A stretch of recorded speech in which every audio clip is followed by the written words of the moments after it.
That's Jimmy Stein. I'm Clint Lamb, and this is the Cover Crimson YouTube channel.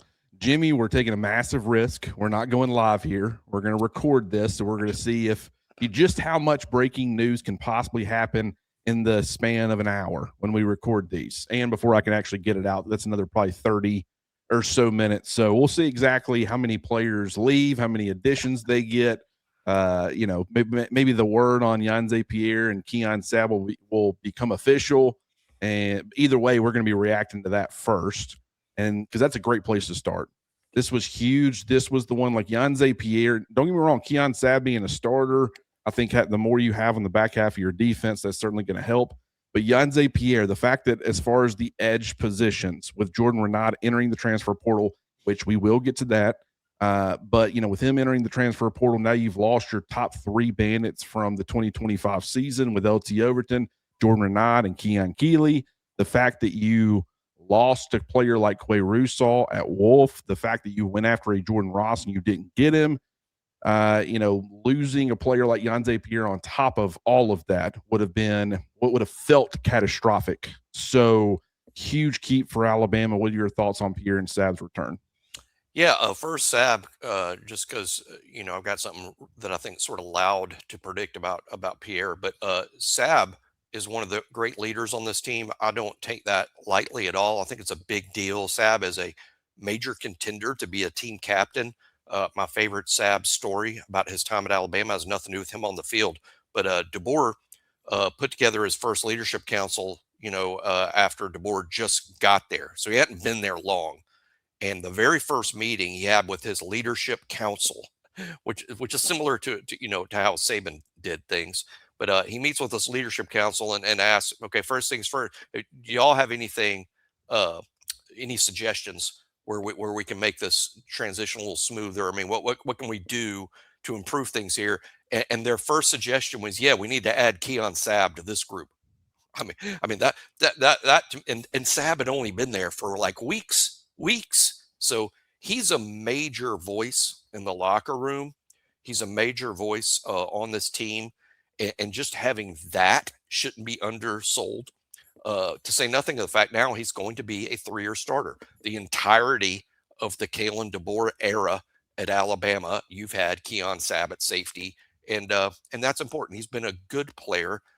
Now I do think that there's some improvement that we need to see out of him. That's why he's not in the NFL going into year 5. Is Sabb still has some runway here. He can still get better from what we've seen, and I think that's going to be a critical piece next fall. Now Pierre, and this is what I mean by I got something loud to say here, and I don't even think it's controversial as big a statement as this is, but Yanze Pierre has a chance to be the SEC Defensive Player of the Year next year. I think he can be that impactful with this full off season, with a full season. Let's remember, Pierre didn't start games until Quay Russaw was hurt. Only then did Pierre start games and start playing an even bigger role on the team, and that's when he really took off. I'm not saying, hey, I think Yanze Pierre is going to be SEC Defensive Player of the Year, but I am saying he's going to be a candidate. I mean, I think he's going to put together a redshirt junior year, I guess, for him next fall that I think will place him among the top defensive players in this league, the 16-team league. I even go so far as say, should he remain healthy, I see a double-digit sack year for him, double-digit sacks, and maybe playing his way into the first round of the draft. That's how big a deal Yanze Pierre is. I do think you need to get some established complementary pieces to him. If he's your only super impactful guy, like one thing about South Carolina is they've had some dudes as far as their pass rush, but they found complementary pieces, right? Yep. Brian Thomas opposite Dylan Stewart. Like was he a world beater? Is he going to be a first-round draft pick or even a D2 draft pick? Maybe not, but I think he probably will be. If I had to guess, maybe I end up being wrong, but I would probably put him in like that 4th, 5th round range. Yep. And I think he's going to help an NFL team. I think he's an NFL caliber player. And so putting him opposite of a, Dylan Stewart, I think was beneficial. You look at what Alabama was able to do when they had Tim Williams. They were able to add complementary pieces to that. You look at, when they had Will Anderson, definitely were able to add complementary pieces to that. And that is what made Alabama's pass rush so lethal and dangerous. If there's just one guy, sometimes that one guy can just take over no matter what. Do I think Yonze Pierre is that player? I think he's got that potential. I don't think he's that player right now, but that's not to take away from him. That is not me taking a shot at him whatsoever. I think he's one of, if not the best player on defense.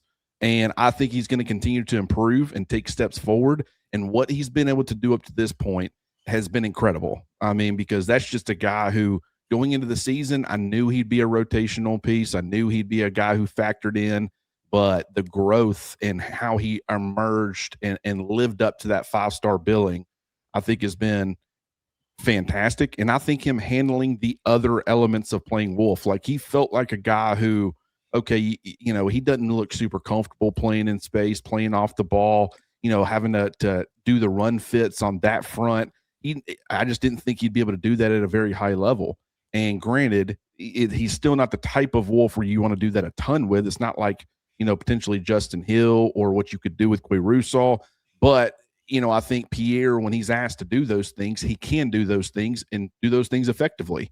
And so that's been fantastic to see. I think he can drop in coverage a little bit and do the different things, the different requirements. So definitely a huge Yonze Pierre fan. Go ahead. One of the big revelations to me, Clint, was when Quay Russaw got hurt. I remember my thought process at the time was, gosh, with Russo out, I'm not worried about the pass rush because I think Yonze Pierre day one will be able to rush the passer as good or even better than Russo. But it's everything else I worry about that's a significant drop off. The defending the run, the setting the edge, playing in coverage. Russo is just so superior to Yonze in all those ways. Guess what? I think Yonze, particularly as each week got better and better and better, to me, he was a complete linebacker by the end of the year, and showed that he wasn't a deficit or a liability in that way at all. I think he became more of a complete player. Does there need to be improvement? Of course. That's why he's not in the draft.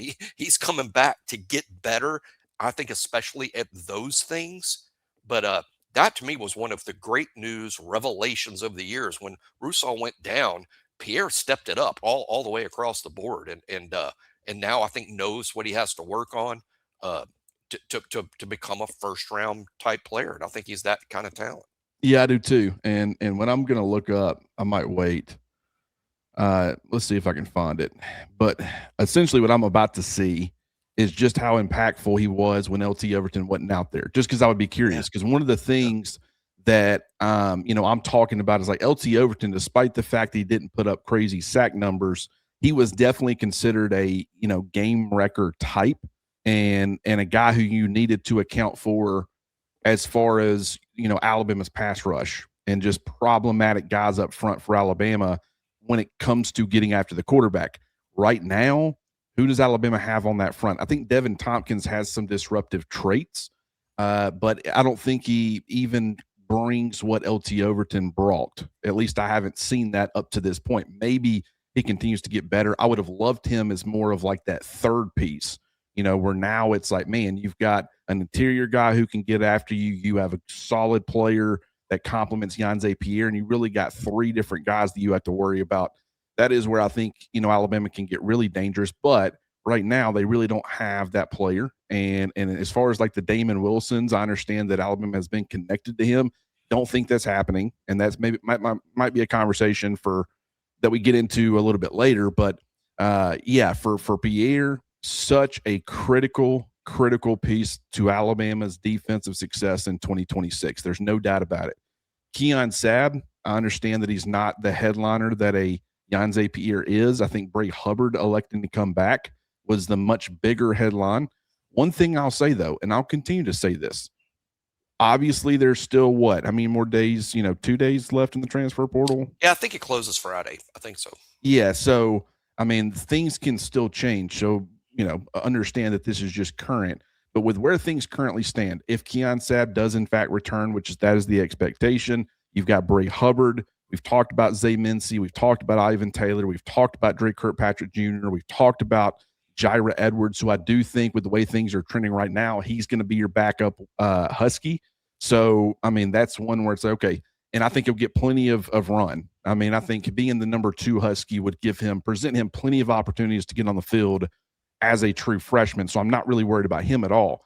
But I mean, just listing those other guys, if you end up losing some players to the portal or a player to the portal, then that might change things. But with the way things are currently structured or set up, do I think that – I don't know. I feel like I'm almost beating a dead horse, and that I'm talking or discussing it based off of not really having any sort of definitive idea. I could be wasting my time. I know that Bray Hubbard played over 50% of his snaps in 2025 in the box or on the defensive line.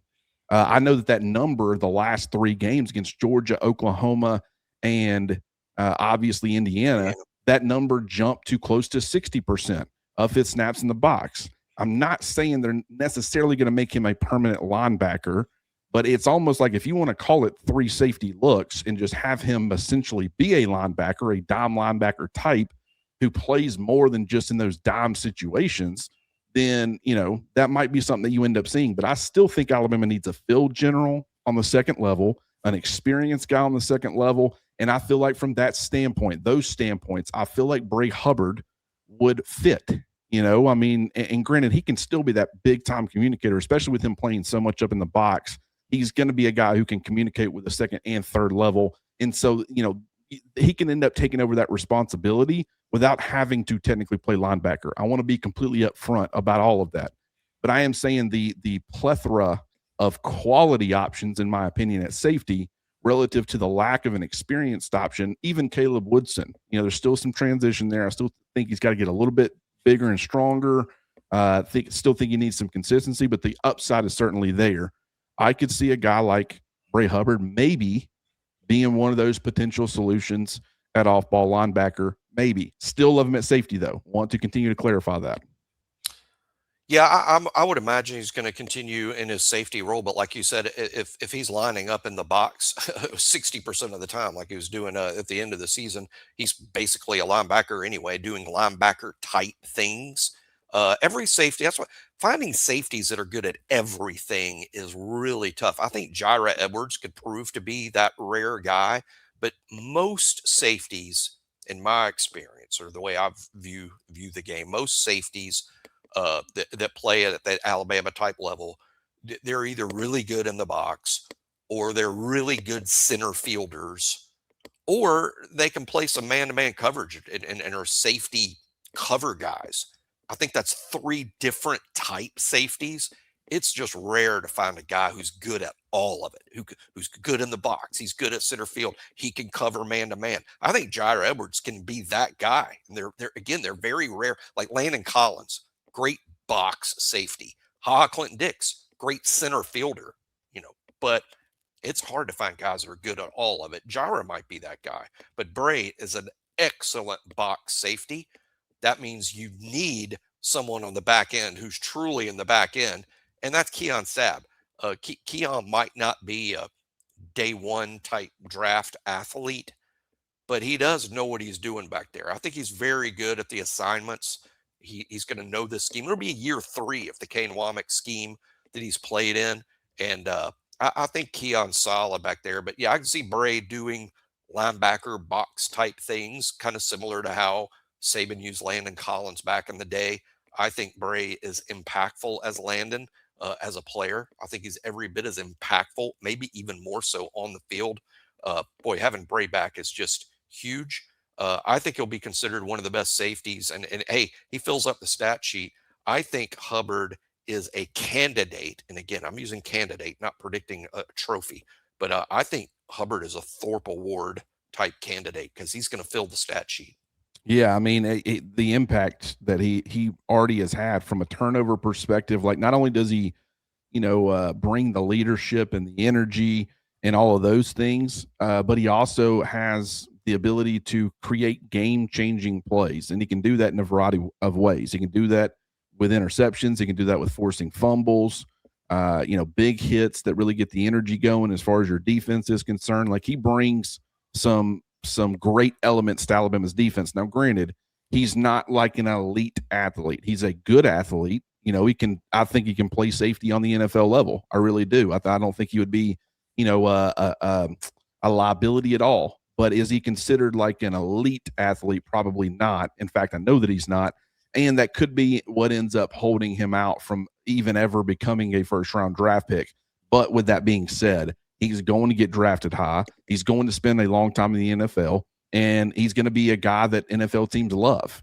And so I'm excited to see what he's able to do or continue to do as he grows and evolves in this defense and what they ask of him. Because like I said, I'm sitting here looking at the linebacker room and I'm thinking, I like Caden Jones and I like QB Reese, even though there's a lack of size there. I love the young trio of freshmen that they had this past season. I love Xavier Griffin. That's going to be a guy who probably ends up getting involved, especially if he does end up playing off-ball linebacker rather than playing Wolf. Like, I love the room across the board. I think Zay Hall has a lot of desirable traits, and I think there's upside there. I think there's a lot of development. I think as far as 2026 is concerned, you're probably not expecting anything out of him. But I think for the future, I like him. But I still think from an experience standpoint, Caden Jones has barely played. QB Reese has barely played. Caleb Woodson coming in, infusing some experience and that much-needed athleticism. Very explosive player, very long player. Definitely feels like a guy who can roam. And as far as being a converted safety himself, are you going to have two converted safeties starting at linebacker, or would Caleb Woodson be Bray's backup, or how would that end up looking? So my point is that I don't know that they're going to move Bray Hubbard to safety, and a lot of people have pushed back against it. And I want people to understand, I'm totally fine, love it if he stays at safety. I'm just looking at how loaded that position room is currently. Once again, currently, by the time we get off, maybe one of those guys have entered the transfer portal. I don't know.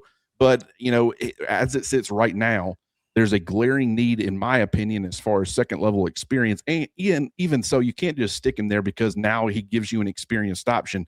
And from a down-in, down-out basis, having him as a true box player, that might not be where he fits. I think if you continue to add mass and size, I do think he could, emerge as an even better player in that sense.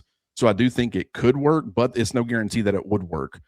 So I just wanted to go ahead and put that out there. But the fact that you're getting Keon Sabb and Bray Hubbard back on top of already having a pretty good safety room, I thought it was at least worth mentioning. Let's talk more about Jordan Renaud, because that one was a little bit of a surprise. At the same time, maybe not.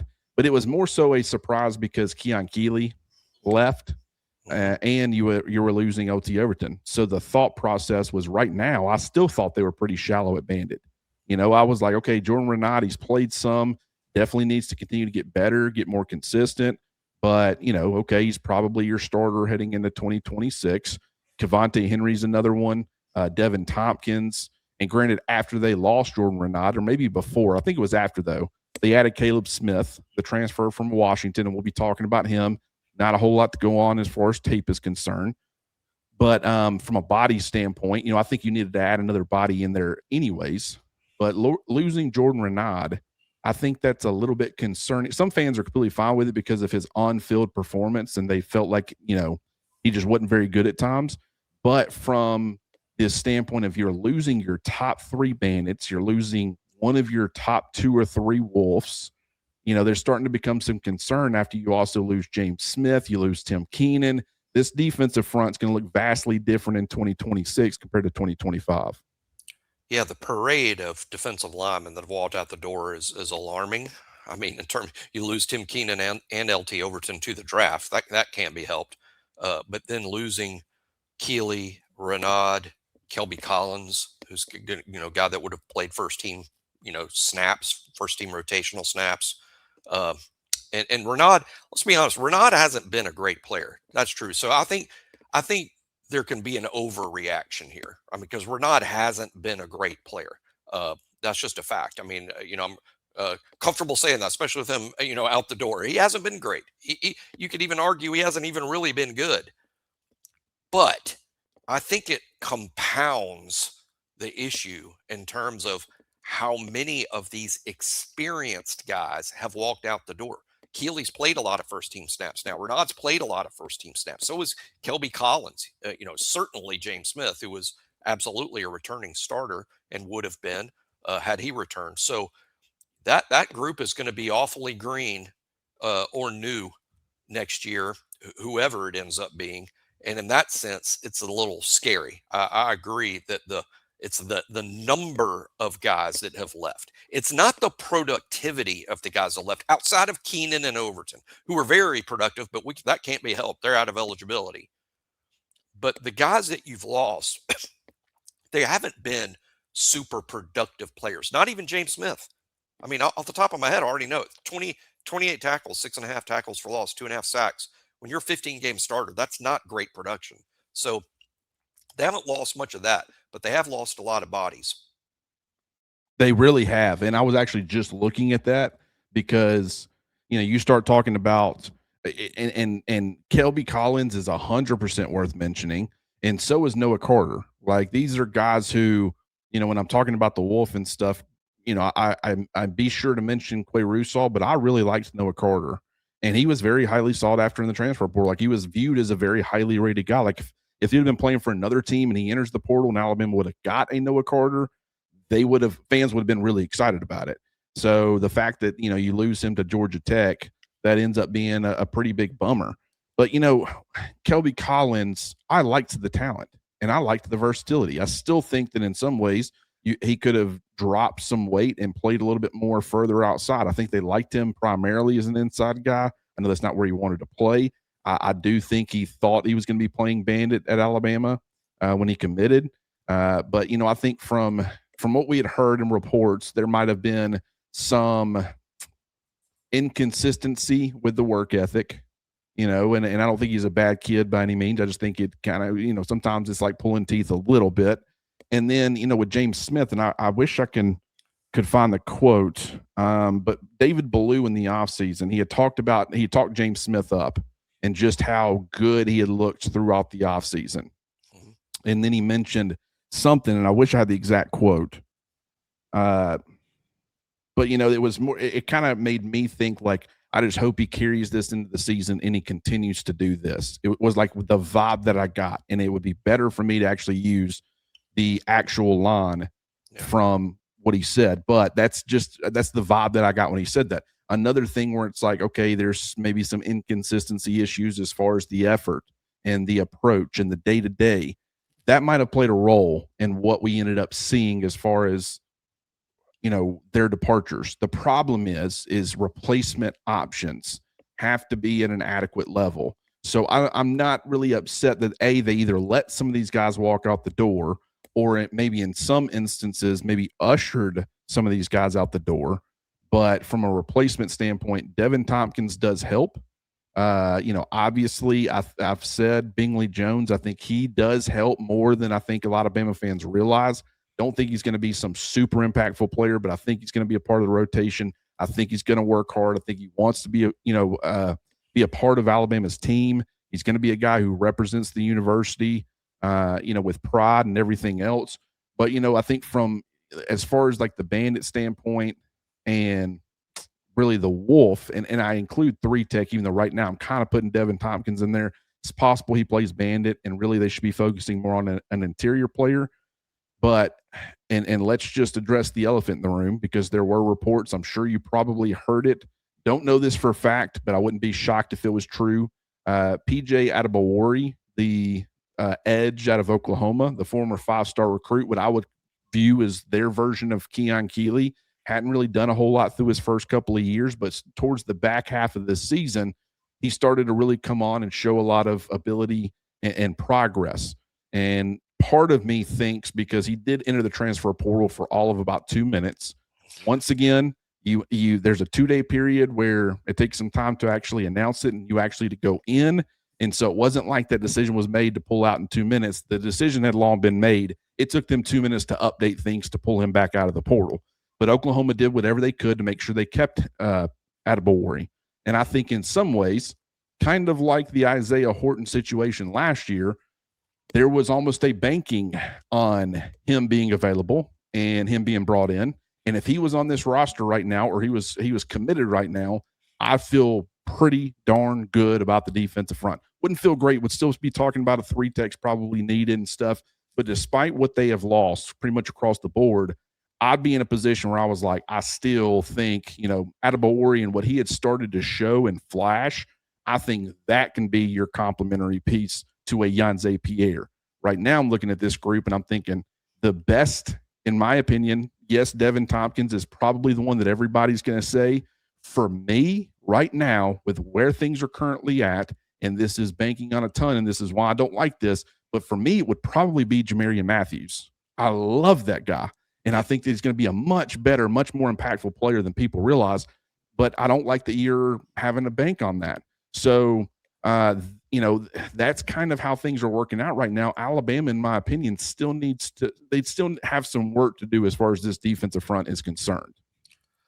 I love how you brought up Jamarian Matthews there. That's a great point, and I want to reiterate. I couldn't agree with you more. That on the one hand, I feel like unless you hit some home runs here down the stretch in the portal on the defensive line, which is kind of hard to imagine based on who's in the portal as of this recording, unless you do that, it sort of feels like for the defensive line to work out okay, some of these true freshmen need to grow up quickly and be really good quickly. And I hate being put in that position. There's no way as a staff you want to be in that position. That's not by design if it happens that way. Well, just look at Nick Saban. He always said, I want to play freshmen in positions that they're comfortable and put them in a position where they can be successful early. And then you expand on that as they get more comfortable doing some of the other things. You find what they do extremely well, where they can help you, and you play them in those situations. When you have to play freshmen, you put yourself in a situation where they don't get that development and that confidence building. They get thrown to the wolves. Sometimes they swim, sometimes they sink. Yeah, and that's exactly right. So you can't, as a power program, an elite program that wants to win at the highest levels, you can't depend on a freshman being good enough, because you don't know until you know. Some guys are good quickly. Some guys, it takes a while. Some guys are never good, despite the fact they're 5 stars, 4 stars, or whatever.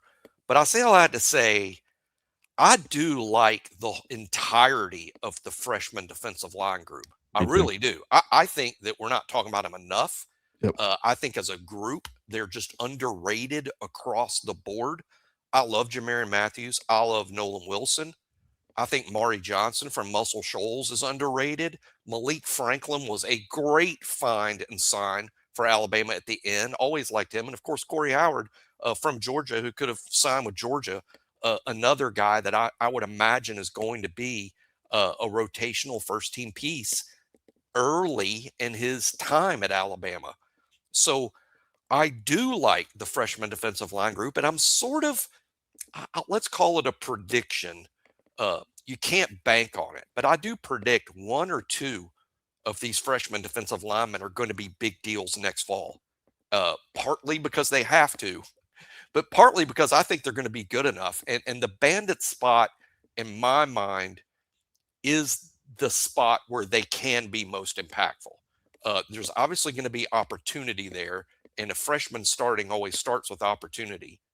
But I do think that it's more likely that physically a freshman is kind of more ready for Bandit than they are to play nose guard or even the 3-tech, where you really got to bang heads in there. You do have to do the same at Bandit. It's a down position. It's a defensive line position. It's coached by Freddie Roach. I mean, it's a defensive line spot.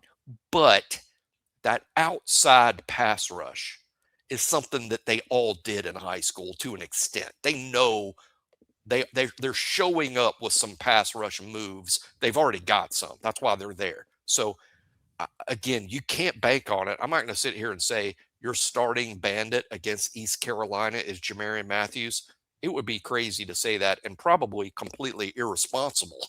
Or that would be irresponsible to project that. But will I be surprised if a player like Jamarian Matthews or Nolan Wilson is playing first team snaps at Bandit against East Carolina?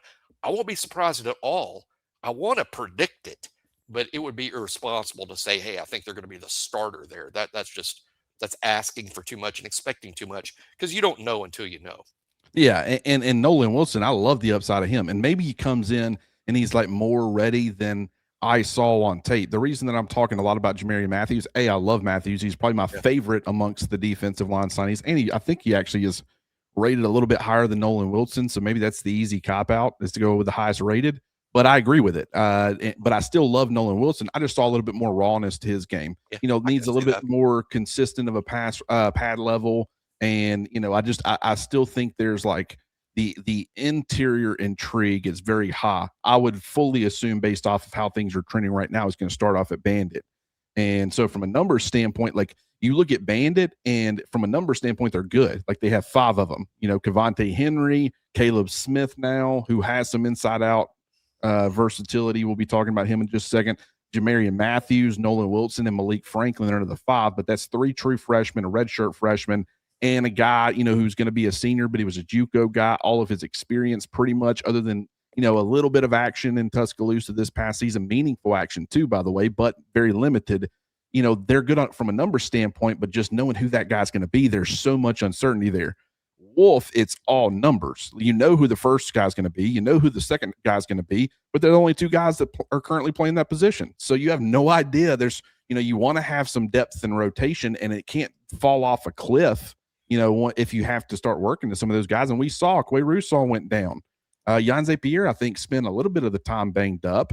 So like you got to be able to have some depth and rotation. Alabama had up to 4 guys at various points this season. It really, if you started the year with the way they started the year with Jamarian Latham, maybe they end up, maybe they actually had like 5, but it's guys that could have provided some level or some rotation of snaps. Right now, you see 2. I have heard, I think BEM Online reported that they might be trying to push for Jamarian Latham to get another year of eligibility. Don't know if that's going to happen. He's coming off of a pretty major neck injury, so you don't know exactly what he's going to look like. But I will say, from just simply having another experienced option in there and having another body in there that can play and start and provide, decent reps. I mean, I don't think he's a world beater by any means, but that would certainly make me feel a lot better about not only Wolf, but if you wanted to beef him back up and have him go back to playing some Bandit too, you could also take that route. So I don't know what will end up happening with that, but this is certainly a position that is going to be worth monitoring. What I mean by that is the edges, the Bandit, who's really considered a defensive lineman, and the Wolf, who's really considered a linebacker. But you're talking about your field side edge in your Bandit and your boundary side edge in your Wolf. So I kind of group them together and call them edges. Yeah, one thing I'll say about the edge spot, whether you're talking about Bandit or Wolf, I'm wondering if because of Alabama's newfound depth issues there, to be honest, especially with experienced good players, and particularly that Bandit spot. One moderate criticism I have of Kane Wommack's defense, though they addressed it this year to some extent, was I wish they'd be a little more situational in terms of run, personnel against the run, personnel against the pass. Saban was highly specialized. Saban just had hey, here's my 11 against the run, and here's my 11 against the pass, and there was quite a bit of substitution there. Kane Wommack in year 1 hardly ever substituted at all. Played in terms of like there was one Bandit and one Wolf. I mean, he substituted a lot, but what I meant was he didn't change the packages. There was one Bandit and one Wolf and one nose guard and one defensive tackle, and it was a 3-3-5 personnel group on virtually every snap. That changed quite a bit this past year in year 2 of the Kane Wommack defense. There was some of this Saban, substituting based on down and distance and matching personnel. They did a much more matching offensive personnel year 2. I don't know that he goes far enough. So this maybe theory that I have, because of the Bandits leaving, I wonder if we're going to be forced into doing what I've wanted to do all along, which is on passing downs. I like both Wolves out there. I know it makes you light and it makes you a little concerned about the run, but I'm talking about 3rd and 10. I'm talking about 3rd and 10, 3rd and 8, 3rd and 7 even. I like Yanze Pierre and Justin Hill on the field at the same time, and no pure Bandit at all. Just the 2 Wolves, and it's very similar to Saban's rabbit package. I like it. I think it's just your best pass rushers. It makes you light, and it makes you susceptible to the power run play. But hey, if it's 3rd and 10 and they run a draw, I hope so. I hope so. They'll make it every once in a while, but I hope so. So I'm just saying, I'm just wondering if not having an established bandit means it's more likely that we're going to see Jan Pierre and Justin Hill on the field at the same time. I don't know how we got here, but I'm all for it. Yeah, that's going to be something that is worth monitoring for sure. And I think that like something that Jamarian Matthews brings to the table, and I think Justin Hill brings to the table is their ability to convert speed to power.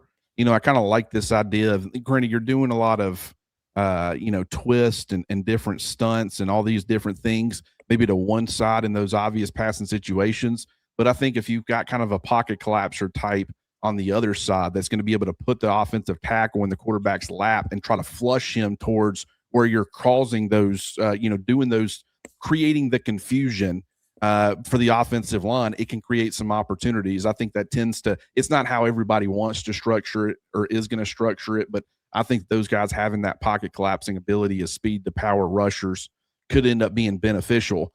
But one player that I've mentioned, and I haven't had a chance to go watch him, I mentioned it this morning, but Elijah Hill, the edge out of Kennesaw State, who ended up having 9 sacks as a true freshman. I'm looking at his PFF stuff, and granted, I don't look at their grades, but I look at because I do think they're pretty spot on. They specifically know what to look for as far as pressures, and so I do pay attention to their pressure numbers and things like that. And they have him with 37 pressures this past season as a true freshman. That's a lot. And yeah, a lot. And I mean, 211 pass rushing snaps. So it wasn't like he ended up having close to 300 or something like 1 out of 6. Yeah, I mean, yeah, exactly. Let me go back and see. It'll take me just a second because, of course, it's all. But let's look at what's his measurables. I mean, what size is that kid? So Jan Pierre had 45 on 245. So obviously had more, and it wasn't. What is the difference there? About 34 pass rushing opportunity. And granted, the level of competition also matters. He's 6'2", 230. And so that's the only thing for me as far as when I say I'm going to go give him a look, which I haven't been able to do, I do look at that size and stuff. He looks like the size of an off-ball linebacker, which kind of tells me, okay, as far as handling the other Wolf responsibilities, maybe he could do that. And if you can maybe add a very situational player like Elijah Hill that maybe might give you some pass rushing juice in those obvious passing situations, and then you also add Jamarian Latham to that, back to that Wolf room. Maybe that gives you a strong combination as far as if you ended up having an injury to Jan Pierre or something, you had to start working into your depth a little bit. You can have some platoon there and still get effective play on both sides of it. But, I would still need to go see the length. I don't know how long he is. I would also need to watch, how they utilized him. He dropped into coverage one time. So the coaching staff might be looking at him and thinking, 2 times. He has no experience dropping. So, and that's going to be a requirement of the Wolf. So maybe they don't go after him. But these are the types of players that Kennesaw State's where it's like there's some intrigue down there. I'm telling you, there's some intrigue. Maybe that's a potential solution. Yeah, I like you said about the platoon, about how maybe you bring that guy in and Latham gets his 7th year, and while not each of them is individually a threat to be the starter, they're a good platoon because the Kennesaw State kid Hill is a pass rusher and Latham can set the edge. It's kind of like what happened at Bandit. I'm not, as an Alabama fan, I'm not upset that Jordan Renaud left because he hasn't been great. And I'm not upset that Keon Keeley left because he hasn't been great. But when you have Renaud and Keeley, they sort of add up to one pretty good football player because you can play Jordan Renaud on 1st and 2nd down, and I think he's going to hold up pretty good against the run. And then you can bring in Keeley on 3rd down, and he's going to get after the passer pretty good. I think the combination of Renaud and Keeley is good, but each of them individually being the full-time Bandit would not be ideal based on what we've seen from them so far in their careers. Now, keep in mind, all of these players are developing. All of them are capable of making big leaps from one year to the next in their development.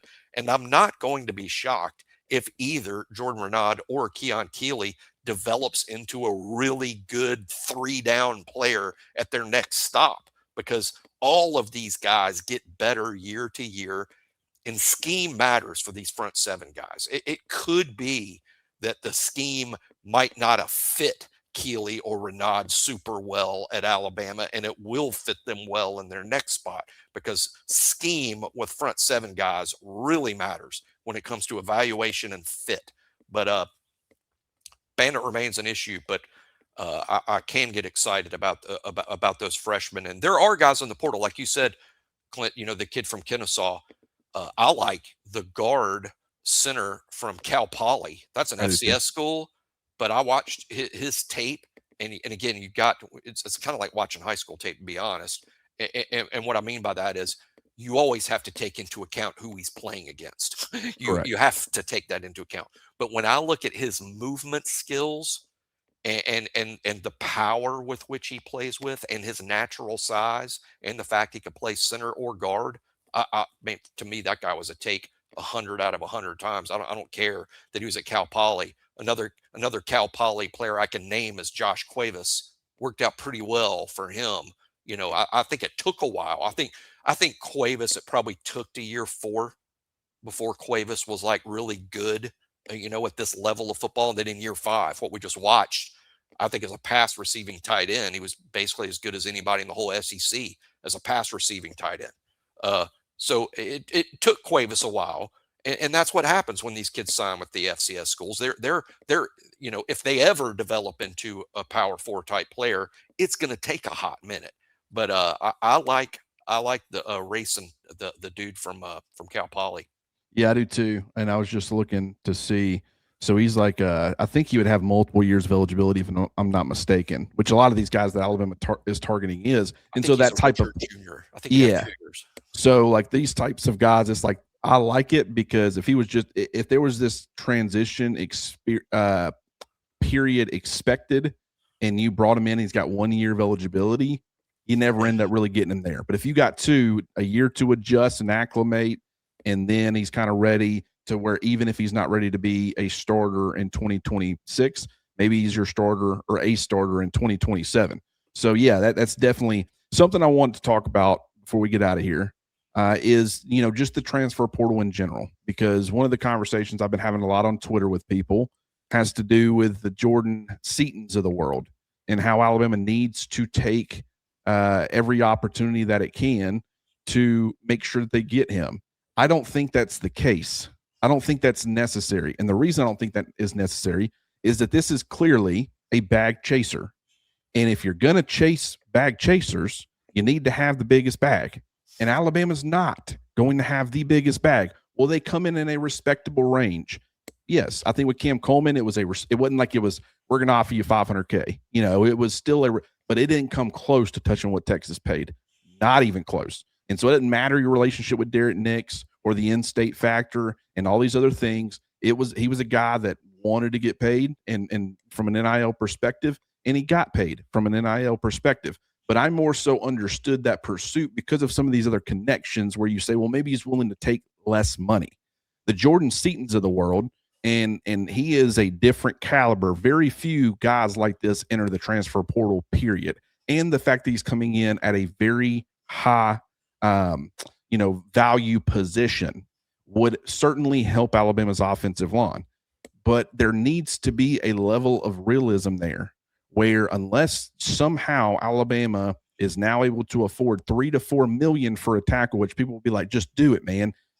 Even though these other people aren't Jordan Seaton, once you enter that realm and once you enter that world, the Jacarius Peaks of the world will want $3 or $4 million, because in their mind, they are Jordan Seaton caliber. The Ty Haywoods, they'll want, okay, I get that I'm not established like Seaton, but I mean, I have elite upside like him. I'm saying everything becomes more difficult. Texas doesn't mind doing that because they can do it every single year.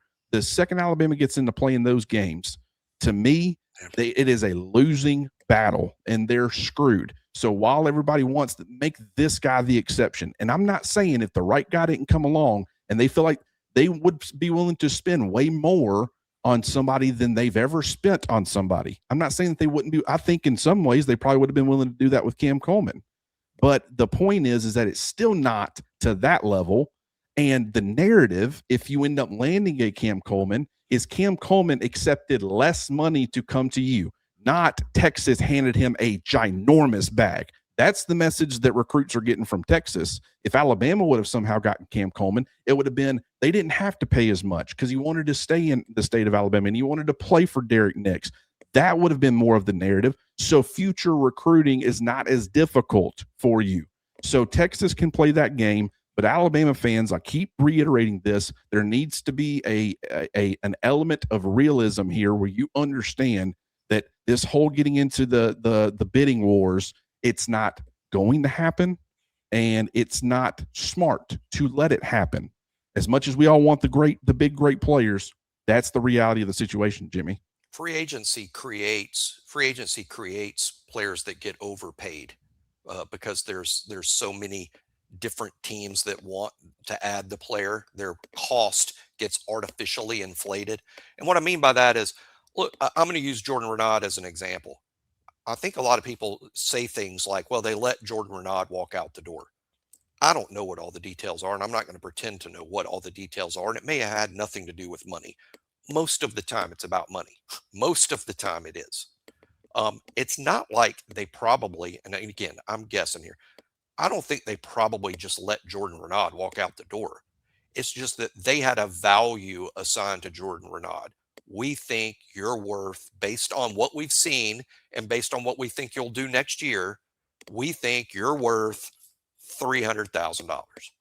And that's what we think you're worth. So when Jordan Renaud comes to them and says, I've got an offer to make $700,000 somewhere else, you guys have to pay me $7,000 or I'm going to go in the portal because I can make $700,000 somewhere else.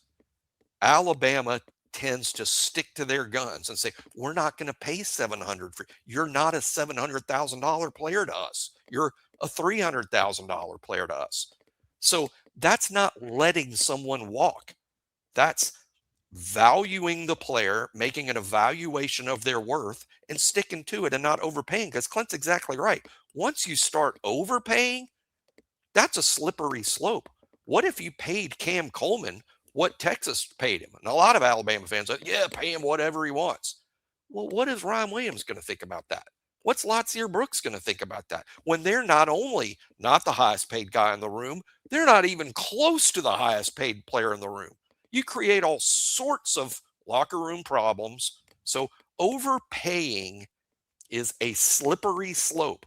I think Alabama does a good job, a really good job, of establishing a value, and that's what they'll pay. But for those that say, well, Alabama's just not going to pay in this NIL world, are y'all crazy? Alabama pays you. Bray Hubbard wasn't cheap. Bray Hubbard, all these guys, that Rianze Pierre, that wasn't cheap. I assure you of that. They will pay what a player is worth, but they're not going to overpay. And unfortunately, free agency creates a situation where maybe Jordan Seaton is a $1.8 million player to Alabama, or a 1 point, not because they're like, man, that kid's really good. He really is worth $1.8 million. You know what he's going to get on the complete open market? Maybe $2.5 million. You know what I'm saying? I mean, when they're free agents and everyone is bidding on them, they end up getting paid even more than their value. You see that in free agency in Major League Baseball and even the NFL. These quarterbacks that become free agents and 6 teams are trying to sign them. They all get overpaid. That's why teams will say it was such a colossal mistake of the New York Giants to let Saquon Barkley test the market, because you very much underestimated what that market was going to be. But if you feel like this is truly this player's value, and yes, probably someone else will come in higher out of desperation. Now, if Jordan Renaud goes and balls out for whoever he plays for, there will be some upset people. If it was a 6 to 7 jump, you should have paid it. There will always be hindsight. Let somebody pay Cam Coleman, whatever Texas did, $3 million, $3.5 million, whatever it ended up being, 2.5, I don't know what it was, and let them do that, and then let him get injured. Because then, especially at a place like Alabama, Bama fans would be losing their minds at that point. You idiots spent a huge chunk of your, allotment to get these players in when you could have had 4 or 5 different players for this guy, and you let him go out there and you hand him this chunk of money. Now he's hurt. Now we don't get the impact, and we're losing out on this money. People would have been singing a completely different tune and not been willing to admit that they felt the way they felt prior to something like that happening. You can't bank on injuries, but I'm saying these are situations that can arise. Dead money is no money. And what that means is, I mean, rev share, there's a $15-16 million cap. That's all anybody has to spend, 15-16 million. Then everyone's spending differing amounts of NIL on top of the rev share figure. But let's just say at an Alabama, let's just say it all adds up to maybe 24 million. If you've paid one guy $1 million of your 24 that you have to spend, and that guy gets hurt and can't play for you, now you don't have 24 million. Now you have 23 million. Correct. That's what's on the field, just 23 million. And then you lose another guy and another guy. And then, so when you overpay or drastically give one guy money, and then it's not like the NFL. The NFL, they can sign an outside linebacker to a $6 million deal, and the guy gets hurt in training camp. The NFL can just go sign another guy to replace him. They even at the same money, really. I mean, I know they have a salary cap as well that affects things, but the NFL has an endless pool of guys. They can just, in college football, when you lose a player, you can't go out and get a replacement. It's over. Your roster is set before the season starts, and there is no in-season ads. So when you lose guys, it literally is dead money. It's money that's not working for you. And yeah, it can. And when you overspend on a player and then you lose him, it is just, the season's kind of over. And one thing, I had a buddy that used to make quite a bit of money playing online poker back in college. He was very good at it. And one of the things as he was teaching me some about playing poker was he said, you always want to have, I don't remember what the exact number was. I'm sure there will be some poker players who clarify, but I want to say 100 times the big blind. You want to sit down at the table with at least that, because otherwise you're reacting too emotionally to the decisions that you're making because there's too much riding on it. Texas is sitting down with 100 plus big blinds. They have the money where it's like, if Cam Coleman gets hurt, who cares? I mean, it'll make a huge impact for them on the field. But as far as what they invested financially versus what they ended up getting out of them, they won't care. They'll take those swings next year because they got the money to do it. Alabama's sitting there. If we pay him this money and he ends up being a cancer, or he ends up getting hurt, or he's not as productive, or whatever, the pressure is way different taking a risk like that for Alabama than it is for a place like Texas. And once again, same analogy, don't sit down at that table if you can't afford to consistently make those types of moves. And if Alabama does this with this type of player, it is an exception. It is not even close to being the rule. So that it's way different, a much different situation. Yeah, it'd be like, baseball equivalent of, like Skeens with the Pittsburgh Pirates. He's going to be a free agent in the next couple of years. The Pirates, their payroll is kind of middle of the league, but they could do it. They could do it. But if they spend $200 million on a starting pitcher, the Pirates, if they spend $200 million, they could probably do that to keep him, but they can't get anyone else around him. And if Skeens got hurt, they're toast. They're done. If Skeens signs with the Yankees or the Dodgers and he gets hurt, they could still win the World Series. That's exactly right. They're not even going to blink, but it would end. The Pirates season would end the moment Skeens got hurt and lost, because that $200 million is now not working for you anymore, and they'd be dead. And I'm not saying Alabama's the Pirates. It's not that.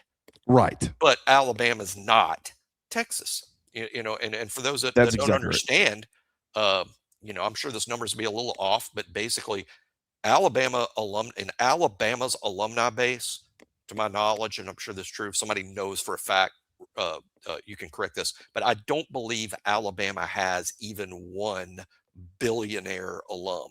There's no alum of Alabama that's worth $1 billion. Texas has about 40 to 60. I mean, that paints enough of a picture, man. And this, once again, this is not Alabama being cheap. This isn't Alabama being willing to spend.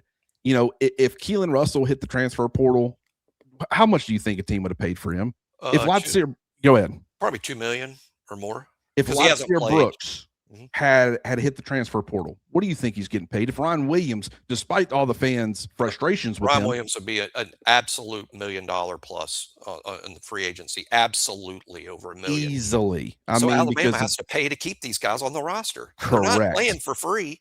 Correct. And even you start Michael Carroll, if he had a hit, I mean, with what tackles are getting paid right now, I mean, would have gotten paid a ton of money with his talent and the fact that he's got a little bit of experience and the fact that he spent time with a prominent program like Alabama would have commanded a ton of money. Getting Bray Hubbard back, as you mentioned, not saying that, he's going to be the top paid safety in college football, but they paid him money, a good amount of money, to keep him from going to the NFL. Going to the NFL, so, you got to pay him to keep him out of the draft. It's only fair to the kid. When the kid's like, well, I could leave, but I would be a third-round pick.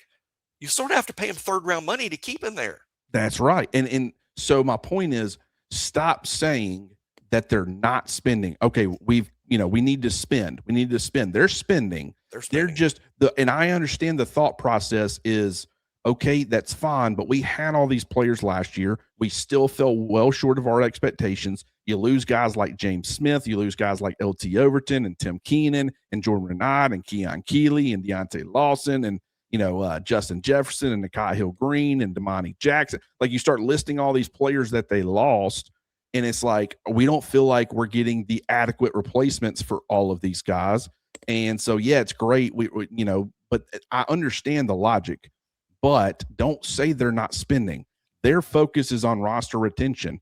And granted, all these players being a year older and a year more experienced is going to help all of these players. A year 2 Lottie Brooks is better than a year 1 Lottie Brooks. A year 2 Michael Carroll is better than a year 1 Michael Carroll. So while it's the same players, it's not the same production or the same results. That's number one. Number two, you've got to understand that in the current landscape of college football, like teams like Georgia, programs like Georgia, they're actually taking a similar approach. And if Kirby Smart was in Tuscaloosa doing the same thing, yes, there would be some complaining, but the fact that he's more of an established SEC coach and he's, in the Nick Saban, under the Nick Saban coaching tree or umbrella or whatever you want to call it, there'd be more trust there to, be frustrated that you're not signing the big name players and you don't get that adrenaline off-season high of signing the big name guys.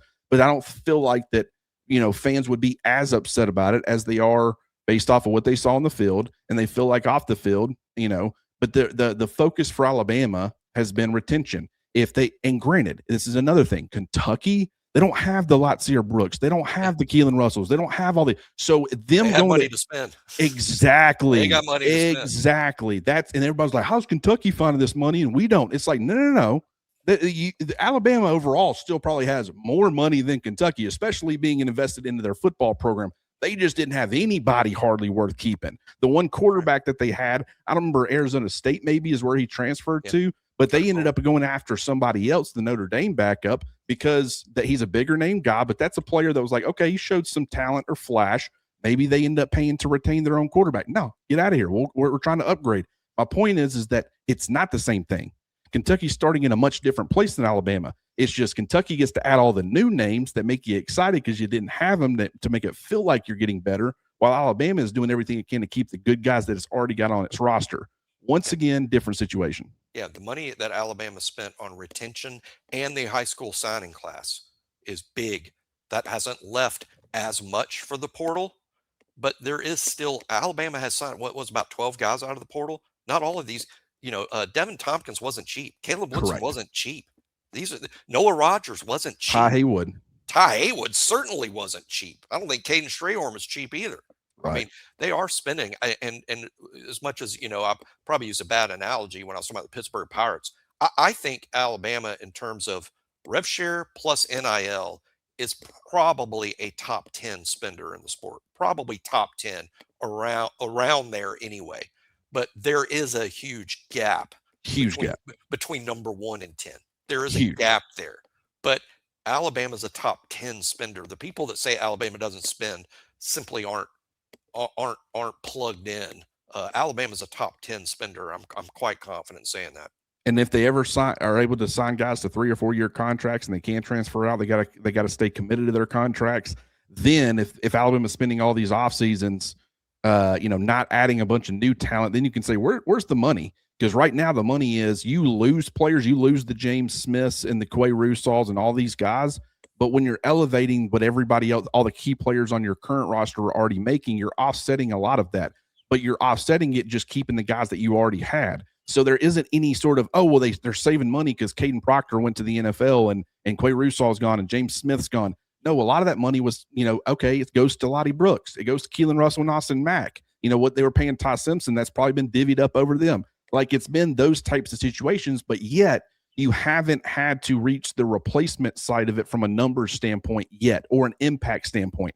That was just so now it's like, okay, you got to go above and beyond what you spent, on the roster that you currently have. Yes, you had a bunch of, and I'm not saying that it's I'm still think probably overall they're coming out in the black as far as what they were spending versus what they've had to elevate or give people raises on the current roster.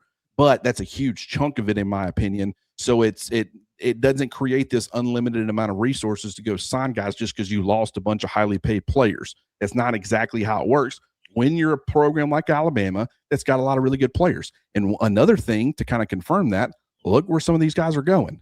I mean, Isaiah Horton, Texas A&M. We know they like to spend money. James Smith and Quay Russaw, Ohio State. They like to spend money. Texas A&M for Wilkin Formby. Notre Dame for Keon Keeley. They're SMU even for a Jalen Hill. Like that's a place that's going to be willing to spend some money. That surprised people, but it's true. SMU is a spender.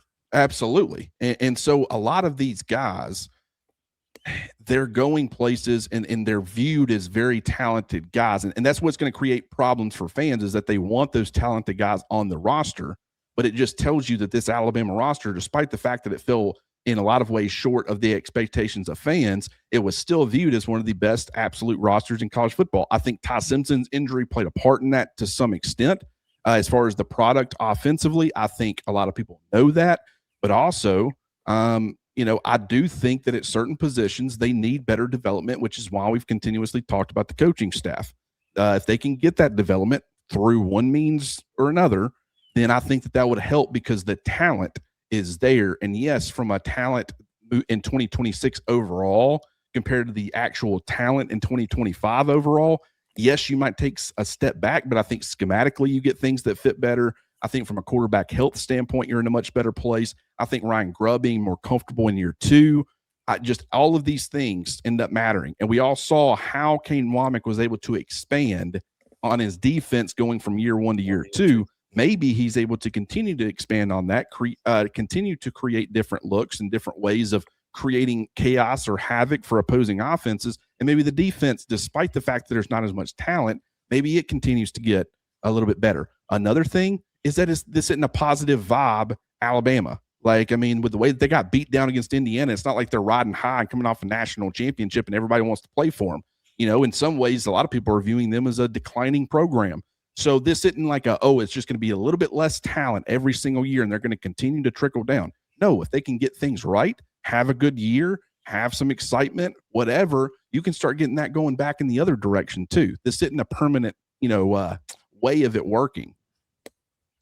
Yeah, and I feel like the program does have some positive momentum. I mean, I think their destruction of Oregon helped painted a different picture of their destruction of Alabama in the quarterfinals. Let's remember Alabama made the playoff field, which was going to be a successful season. Set up before the year started. What's a successful year? Making the playoff.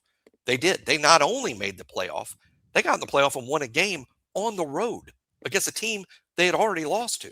I mean, that's a pretty big deal. They also played in the SEC championship game as the number one seed. So there's stuff to build on, some positive momentum.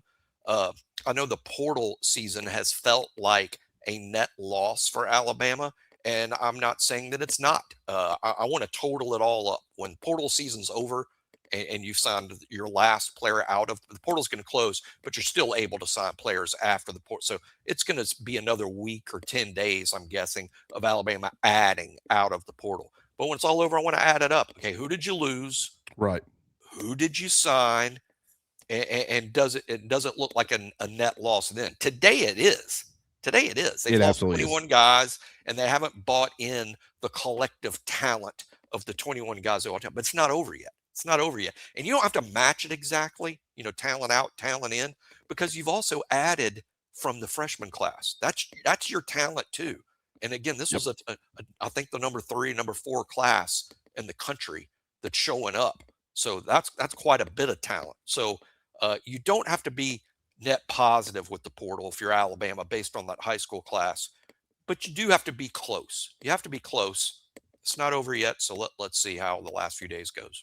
That's exactly right. And I think here late you are going to continue to see some bigger name guys enter. We know Yep. that's going to happen, from Indiana and Miami. We're already starting to see it, but Yep. those are two talent pools where, I don't know if Alabama would get starters from there necessarily from either one, but they could end up helping as far as depth of rotation. Alabama got Isaiah Horton from Miami last year, a much less talented Miami team in a lot of ways. Obviously, the quarterback was stupid talented, but definitely wasn't national championship caliber as far as the team overall. So, yeah, I don't think there's reason for panic. I will say though, it's going to look different. When I say things are going to be okay, I've started and in a lot of ways have recalculated what I define as okay. I made the example yesterday on Twitter. If okay to you means or fine to you means stacking number one recruiting classes, every single year like they did under Nick Saban, and they're winning a national championship every other year like they were under Nick Saban, then it's not okay. But it was never going to be okay. That time is come and gone. That's that, and I hate that. It was a hell of a run. It was a fun run, and Alabama can still continue to win national titles and be competitive. But how they go about doing that is going to look different. It's coaching, it's development, and it's culture.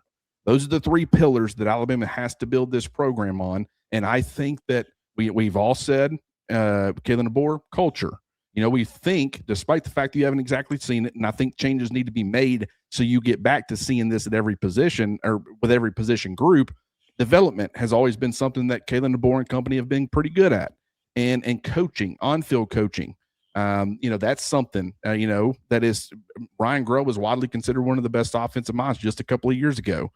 Things haven't gone great for him. They didn't in the NFL this year. Hard to say with the limited run game, with the quarterback, and some of that he contributes to, but the quarterback getting injured, just throwing everything off, that all impacts things. Jimmy, do you have anything else before we hop out of here, brother? No, I just want to say I won't be surprised with these last couple days if a couple more Alabama players entered the portal. I'm sort of half expecting that. But Alabama's not anywhere near done with adding out of the portal. And I'm still expecting some good news. You don't need to add Jordan Seaton, but what you do need to add are guys that can compete for first team snaps. Add a few more of those guys, and we'll feel differently about this. Absolutely, man. Good stuff, man. Appreciate you hopping on here with me as always. Probably missed about 12 different things. Some of those players that you mentioned, you expect a couple of more to enter. That's probably already happened. I'll have to go live as soon as I post this just to react. I'm sure you'll have to do the same. But as always, brother, I appreciate you hopping on here with me. I appreciate everybody for tuning in. It's there's a lot of fun to this window, but it's also exposing some things, some realities to people. And these are not fun conversations to have. It's not fun to disappoint people and to give people kind of honest assessments of what's going on. But I would 10 to 1 rather you trust me than love me. That's always been my approach. I want you to, if when he tells me something, I know he's giving it to me straight. And these are some of the realizations that I've personally had to come to grips with, and even Cam Coleman, I thought I was pretty realistic about that, but I really assessed myself and I thought, did you play that up more than you needed to? Just because you loved the fit and you said, he's probably not coming, but we can talk about it. It's a great talking point. I'd love to have this element. And you're ahead of the curve if he does end up committing. And then when he doesn't commit, it's like, should you have spent all your time focused on that side of it? Or should you have been having these conversations? And I felt bad, but once again, I look to correct. But Jimmy, once again, appreciate you. We love everybody for all of our listeners, all the support. We can't tell you how much we appreciate it. If you haven't already, get on over to rowback.com. Use the promo code Crimson20 to get 20% off your order, and we will talk to you guys soon.